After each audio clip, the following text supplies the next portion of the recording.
دیکھیے جیسا کہ ہم نے خطبے میں بھی دیکھ لیا، اللہ نے قیام اللیل جو ہے اسے فرض نہیں تطوع، قرآن مجید میں بھی اس کا، احادیث میں اس کی تشویق و ترغیب پوری ہے۔ ایک اور حدیث بھی ہم بعد میں پڑھیں گے۔ اس کا پس منظر کیا تھا کہ اس کو چھوڑ دیا۔ اب ظاہر بات ہے مسلمانوں میں کمزور بھی ہیں، مسلمانوں میں وہ مزدوری کرنے والے بھی ہیں، روزہ تو فرض ہے ان پر، چاہے مئی کا مہینہ ہے اور گندم کاٹنی ہے، روزہ تو پھر بھی رکھنا ہوگا، یہ سب کچھ، لیکن یہ کہ رات کو پھر کھڑے رہنا ان کے جاگنا، لہذا ان کے اوپر یہ چیز فرض نہیں۔ حضور نے تراویح کی نماز یا قیام اللیل نہ اسے فرض قرار دیا، نہ اس کے بعد جماعت کوئی اہتمام کیا مستقل، صرف 3 راتیں آپ نے جماعت کروائی ہے، اس میں 8 رکعتیں آپ نے پڑھی ہیں کہ جو آپ کا معمول تھا تہجد کا وہ پڑھی، اور تہجد کے وقت ہی جماعت کرائی، یہ ہے وہ حدیث۔ اس کے علاوہ کسی نماز تراویح جو ہے جو ہم پڑھتے ہیں 20 رکعتیں عشاء کے ساتھ متصل، اس کا کوئی ذکر نہ دور نبوی میں ہے نہ دور صدیق اکبر، یہ دور حضرت عمر کی خلافت میں ہوا ہے، اور ہم نہیں کہہ سکتے کتنے سال کے بعد ہوا۔ حضرت عمر رضی اللہ تعالیٰ عنہ کی خلافت کا دور جو ہے وہ تو 10 برس ہے، ہو سکتا ہے 5 برس کے بعد ہوا ہو، 6 برس کے بعد ہوا ہو، 12 ہوا ہے ان کے عہد۔ حضرت عمر ایک مرتبہ مسجد میں داخل ہوئے، مسجد نبوی میں، تو دیکھا کہ کچھ لوگ 8 10 12 جو ہیں وہ ایک جو ہے حافظ کے پیچھے کھڑے ہوئے اور قرآن سن، کچھ دوسرے کونے میں کھڑے ہیں، کچھ کہیں اور کھڑے ہیں، مختلف جماعتیں ہو رہی ہیں، تو انہوں نے سوچا کہ کیوں نہ ان سب کو ایک امام کے پیچھے، اور اس کے لیے لوگوں کی سہولت کے لیے عشاء کے ساتھ متصل رکھ دیا، اس لیے کہ تہجد کے وقت اٹھنا جو ہے وہ تو ہر کس و ناقص کا کام نہیں ہے، کہ عشاء کے بعد اگر تھوڑا سا اضافی وقت ہو صرف تو یہ ہر شخص کر لے گا، مزدور بھی کر لے گا، لہذا آپ نے یہ نظام تجویز فرمایا کہ عشاء کے متصل بعد 20 رکعت نماز پڑھی جائے اور ایک امام کے، یہ گویا کہ اجتہاد ہے حضرت عمر رضی اللہ تعالی عنہ، اس کو آپ نے خود بدعت بھی قرار دیا، لیکن بدعت حسنہ، بدعت کس اعتبار سے؟ لغوی اعتبار سے، نئی بات، اس لیے کہ حضور کے زمانے میں نہیں تھی، تو یہ اس طریقے سے ایک نئی بات ہے، لیکن یہ بات کیونکہ بہت اچھی ہے، بہت عمدہ ہے۔ آپ جب یہ نظام چل پڑا تو ایک دن مسجد میں آئے، دیکھا کہ بڑی بھری مسجد ہے، صحابہ کھڑے ہیں اور ایک امام کے پیچھے قرآن سن، آپ نے فرمایا نعم البدعۃ ھذہ، یہ جو ہم نے نئی بات شروع کی ہے یہ بہت اچھی ہے، بہت عمدہ۔ اب یہاں سے فرق واقع ہو، ایک تو اہل تشیع جو ہے وہ تو ویسے ہی حضرت عمر سے بہت دشمنی رکھتے ہیں، عناد رکھتے ہیں، تو حضرت عمر کے اجتہادات سے انہیں نفرت ہے، انہیں دوری، چاہے وہ کوئی سا بھی حضرت عمر کا اجتہاد۔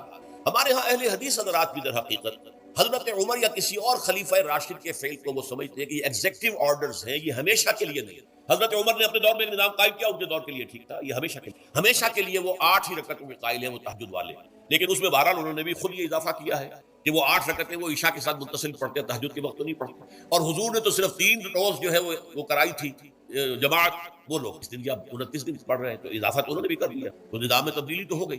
لیکن اہل سنت جو کہلاتے ہیں، ہمارے جو 4 جو ہیں، جو ہمارے مسلک ہیں، حنفی، مالکی، شافعی، ان کا اتفاق ہے اس پر حضرت عمر کا، کیونکہ ان کے سامنے اصول یہ ہے کہ حضور نے فرمایا علیکم بسنتی وسنت الخلفاء الراشدین المہدیین، تم پر لازم ہے کہ میری سنت کو پکڑو مضبوطی کے ساتھ، اور میرے خلفائے راشدین مہدیین جو ہیں ان کی سنت کو پکڑو۔ اس اصول سے یہ چاروں فقہ جو ہیں حضرت عمر کے اجتہادات جو ہیں ان کو بھی پابندی سمجھتے ہیں کہ تمام عمر کے لیے، قیامت تک کے لیے امت مسلمہ پر پیروی لازم، لہذا اس میں اجماع ہے، اور یہاں تک کہ یہ سب سے آخری جو اس میں مسلک پیدا ہوا زمانی اعتبار سے، سب سے پہلے مسلک جو ہے حنفی پیدا ہوا، پھر مالکی پیدا ہوا، پھر شافعی پیدا ہوا، اور پھر حنبلی آخری۔ اور امام احمد ابن حنبل بہت بڑے محدث بھی ہیں، مسند احمد ابن حنبل جو ہے وہ بہت بڑی کتاب ہے، بہت اہم کتاب ہے، جامع کتاب، تو ان کے ہاں بھی 20 رکعت ہے، چنانچہ حرمین شریفین میں، سعودی عرب میں، مکے اور مدینہ منورہ میں جو نماز تراویح ہوتی ہے اس کی 20 رکعت، لیکن اہل حدیث حضرات جو ہے وہ اس 8 کے اوپر اتفاق کرتے ہیں۔ بہرحال یہ ایک اختلاف ہے جو میں اس منظر بیان کرتا ہوں، لیکن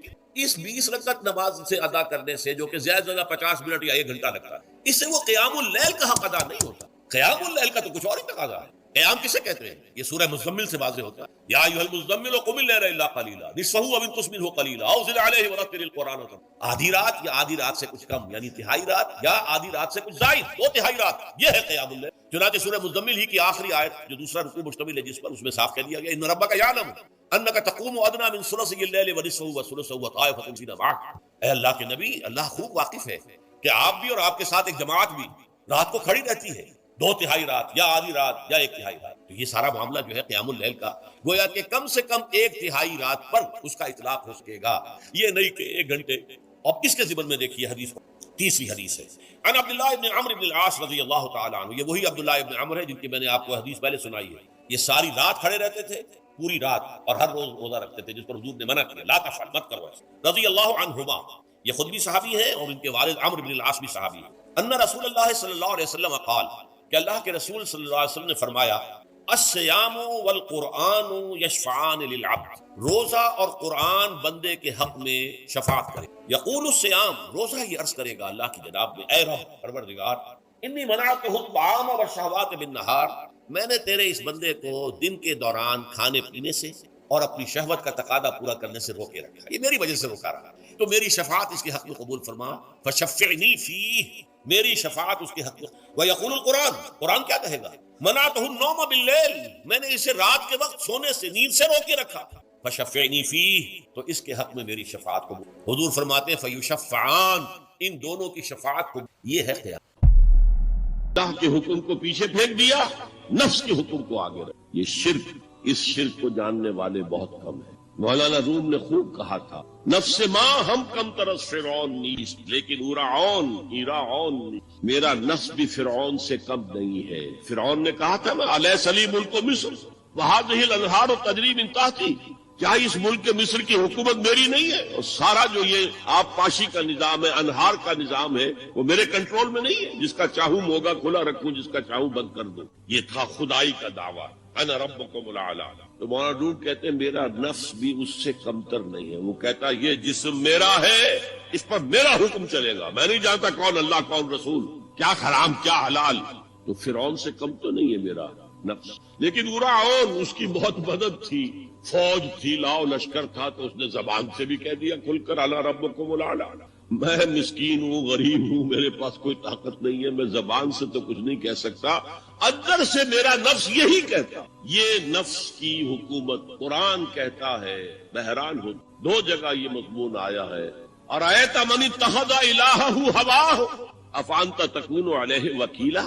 اے نبی تم نے دیکھا اس شخص کو، اس کے حال پر غور کیا جس نے اپنی خواہش نفس کو اپنا الہ بنا لیا ہے. اللہ اکبر.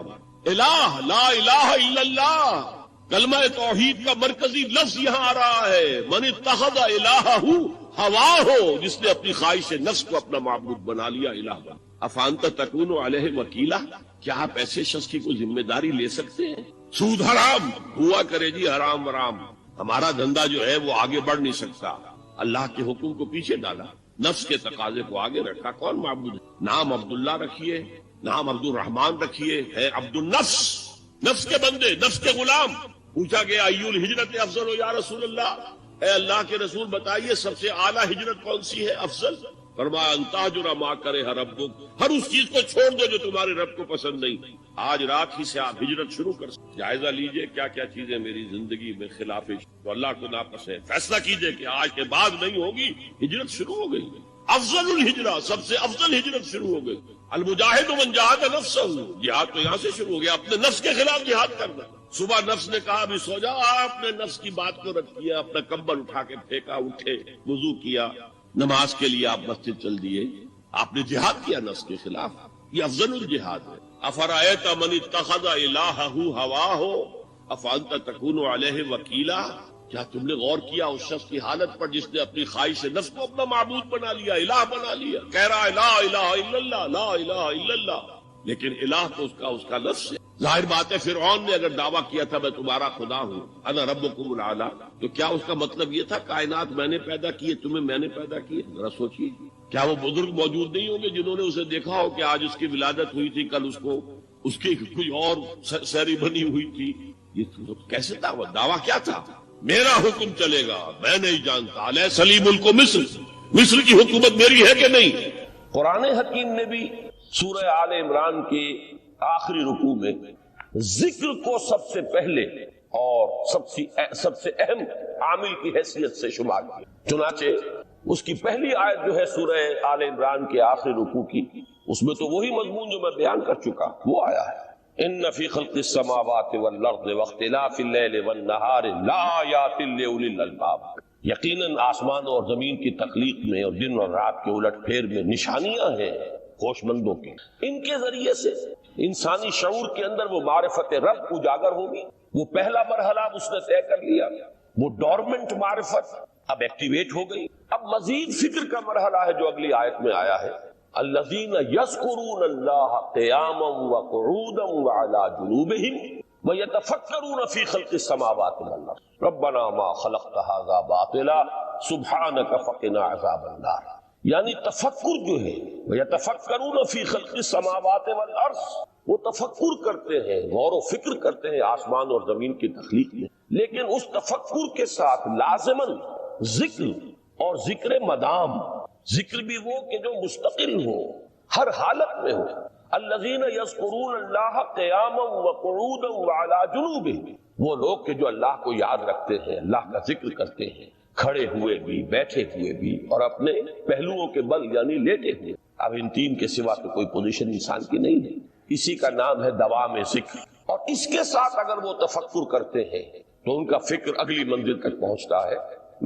تو پہلی شے تھی فکر انسانی کی صحیح رخ پر مزید پیش قدمی اور پیش رفت، اور اس کے لیے لازم ہے ذکر و فکر کا امتزاج۔ دوسری چیز کو لیجئے عمل کی درستی۔ اس عمل کی درستی کے لیے اللہ تعالی کے ساتھ ایک گہرے تعلق کی ضرورت، اس لیے کہ صبر کی بحث میں یہ مضامین شاید آپ کے سامنے آ گئے ہو کہ صبر، جہاں مصیبت پر صبر ہوتا ہے، تکلیف پر صبر ہوتا ہے، اللہ کے احکام پر جمنا یہ بھی صبر ہے، نفس کی خواہشات کی باغ کو تھام کر رکھنا، کھینچ کر رکھنا یہ بھی صبر ہے، اور استقامت کسی شے پر قائم رہنا یہ بھی صبر ہے۔ تو عمل صحیح پر استقامت کے لیے وَاصْبِرْ وَمَا صَبْرُكَ إِلَّا بِاللَّهِ، اس صبر کی سب سے اہم جو بنیاد ہے، اس کا جو سب سے بڑا ذریعہ ہے، اس کا جو سب سے بڑا سہارا ہے، وَمَا صَبْرُكَ إِلَّا بِاللَّهِ، اس کے لیے ضرورت ہے ایک گہرے تعلق کی کہ اللہ کے ساتھ ایک ایسا تعلق برقرار رہے جو نہ صرف گہرا ہو بلکہ دائم و قائم ہو، مسلسل۔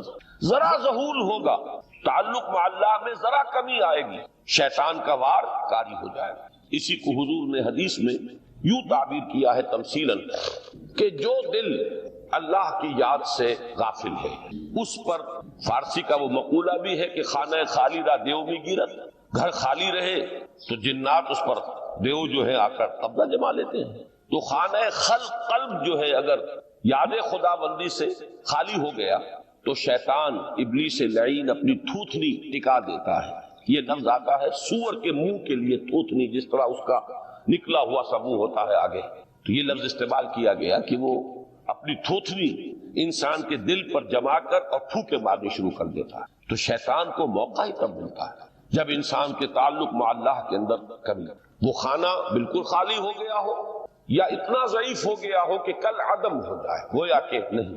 تیسری چیز کی طرف آئیے، روحانی ترقی۔ روحانی ترقی کے لیے میں ایک اصطلاح کے سامنے لا رہا ہوں، اس سے مراد کیا ہے؟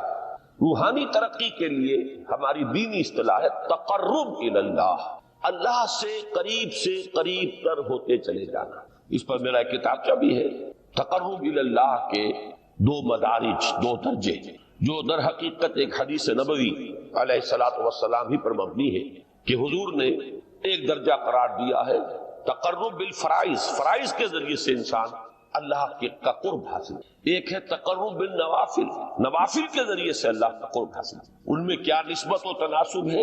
اہمیت کے اعتبار سے کون بڑھ کر ہے، بلندی کے اعتبار سے کون بڑھ کر ہے، یہ تمام مسائل میں نے اپنی اس تقریر میں بیان کیے تھے جو اس کتاب میں شائع ہوئی ہے۔ اس وقت میں اس کی تفصیل میں نہیں جا رہا، صرف یہ تذکرہ اس لیے کر رہا ہوں کہ جن کو بھی خواہش ہو جائے وہ اس کا مطالعہ کرے۔ ہماری اس وقت کی گفتگو سے وہ کتابچہ اس جگہ پر منسلک ہوگا۔ تو تقرب الی اللہ، یہ تقرب کوئی فزیکل فینومینن نہیں ہے، جسمانی یا مادی مسئلہ نہیں ہے۔ اللہ سے قرب یہ نہیں ہے کہ کوئی کروڑوں میل کا فاصلہ ہے، اب ہمیں کوئی رسی پر چڑھنا ہے اوپر بڑی محنت اور مشقت سے، فصل تو ہے ہی نہیں، فاصلہ ہے ہی نہیں، بعد ہے ہی نہیں۔ نحن اقرب الیہ من حبل الورید، ہم تو انسان سے اس کی شہرگ سے بھی زیادہ قریب ہیں۔ ہوا معکم اینما کنتم، وہ تو تمہارے ساتھ ہی ہوتا ہے جہاں کہیں بھی تم ہو، بس صرف یہ کہ تمہاری توجہ نہیں ہوتی، تم اور چیزوں میں مشغول و مصروف رہتے ہو، تم ہماری طرف دھیان ہی نہیں دیتے، تم ہماری طرف متوجہ ہی نہیں ہوتے۔ ہم تو مائل بے کرم ہے، کوئی سائل ہی نہیں، راہ دکھلائیں کسے رہنو منزل ہی نہیں۔ انسان جب متوجہ ہو جاتا ہے اور بڑھتا ہے، آگے پیش قدمی کرتا ہے روحانی اعتبار سے، تو یہ ہے در حقیقت تقرب الی اللہ، اور اسی کو ہم کہیں گے روحانی۔ اب ان تین چیزوں کو اگر آپ نے ذہن میں جما لیا، پھر میری بات کی ترکیب اس کو ذہن میں قائم کیجئے۔ ہم چلے کہاں سے؟ کہ دین کے ساتھ اصل مناسبت فلسفے کی نہیں، حکمت کی۔ نمبر 2، حکمت قرآنی کا پہلا اور اہم ترین اور بنیادی مسئلہ معرفت رب کا حصول ہے۔ اس کا نتیجہ شکر خدا، اس کا ذریعہ آیات آفاقی، آیات انفسی، اور سب سے بڑھ کر آیات قرآنیہ جو الذکر ہے، جو تذکرہ ہے، جو ذکرہ ہے۔ لیکن اس پہلے مرحلے کو اگر کوئی انسان بفضل ہی تعالی، اللہ کے فضل و کرم سے طے کر لے، اب اس کے سامنے 3 مسئلے، فکر کی مزید پیش رفت، مزید پیش قدمی صحیح رخ پر، اس کے لیے ذکر اور فکر دونوں کا امتزاج، فقر قرآن اختلاط ذکر و فکر۔ الذین یذکرون اللہ قیاما وقعودا وعلی جنوبہم ویتفکرون فی خلق السماوات۔ دوسری شے عمل کا درست رہنا، نہ افراط و تفریط ہو، عدم توازن ہو، نہ انسان نفس سے مغلوب ہو جائے، نہ انسان جذبات کی رو میں اندھا ہو جائے، نہ انسان ماحول سے مرعوب ہو کر متاثر ہو، صحیح رخ پر اس کا عمل۔ نمبر 3، روحانی ترقی، جو اصل حاصل ہے، جو اصل مقصود ہے۔ نمبر 2 چیز کے لیے تعلق مع اللہ ضروری، نمبر 3 کے لیے تقرب الی اللہ۔ اب غور کیجئے، ان تینوں چیزوں کا بڑا گہرا تعلق ہے نماز کے، ان تینوں کے لیے ستون کی حیثیت نماز ہے۔ لہذا ایمان کے بعد یا معرفت رب کے بعد حکمت دین کا اہم ترین مسئلہ نماز، صلاۃ، اس لیے کہ ایک طرف یہ انسان کو اللہ کے ساتھ ایک گہرے تعلق کا ذریعہ فراہم کرتا، اپنے تمام مصروفیات میں سے، ان مشغولیتوں میں جن میں گم ہونے کا خدشہ ہوتا ہے، نکلو۔ 24 گھنٹے کے معمولات میں سے کم 5 مرتبہ تو لازماً نکلو اور اپنے آپ کو